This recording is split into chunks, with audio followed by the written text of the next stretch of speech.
নমস্কার বন্ধুরা, স্বাগতম আপনাদের ইউটিউব চ্যানেলে। আজ আমরা চলে যাব এক শান্ত নদীর ধারে, যেখানে শুধু আছে জলের শব্দ, বাতাস আর প্রকৃতির নিঃশব্দ। নদীর জল ধীরে ধীরে বয়ে যাচ্ছে টুপটাপ শব্দে, কখনো হালকা ঢেউ, কখনো সম্পূর্ণ শান্তি।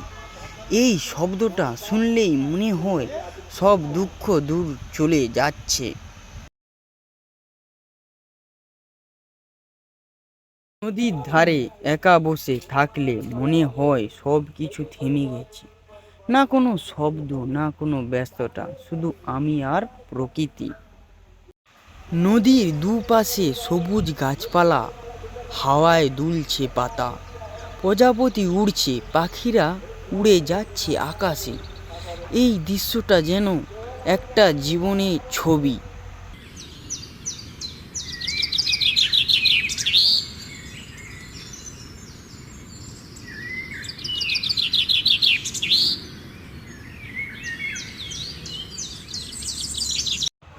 বিকেল নামছে, সূর্য ধীরে ধীরে ডুবে যাচ্ছে, আকাশ লাল হয়ে উঠছে, নদীর জল এই রং প্রতিফলিত হচ্ছে। এই দৃশ্যটা ভাষায় প্রকাশ করা যায় না।